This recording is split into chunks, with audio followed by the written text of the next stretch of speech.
Syria began to attack Israeli fighters. Tonight, during the Israeli attack on Syria, Syrian air defenses not only took part in repelling the IDF attacks, but also attacked Israeli fighters. The data on this subject was presented by a columnist for the Syrian edition of the Syrian Arab Army News. At the same time, the information is also confirmed by numerous Israeli air defense/missile defense systems that have worked. This points to the fact that the Syrian missiles entered Israeli airspace in pursuit of the fighters. On the video footage presented, you can see the moment of the interception of Israeli missiles over Syria.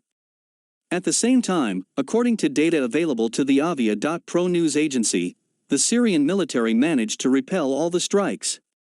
However, when one of the missiles was intercepted, as a result of an explosion at a low altitude, 5 Syrian soldiers were seriously injured, and another soldier was killed.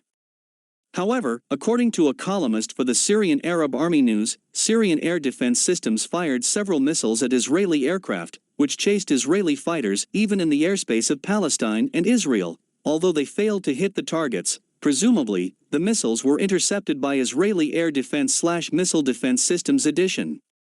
Several Syrian air defense missiles target Israeli warplanes in central and northern Palestine, reports a military observer.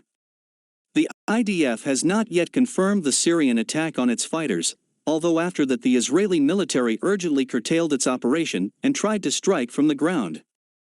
The Israeli army and the Jewish media are lying about what happened inside occupied Palestine. Not one missile, but many missiles were fired at Israeli warplanes in the north and central part of Palestine. This attack forced them to flee towards the sea, and the enemy was forced to use surface-to-surface missiles to continue their attacks, adds a source. Given the remoteness of Palestine from Damascus, from where the strikes were launched, the Syrian army probably used the S-200 systems.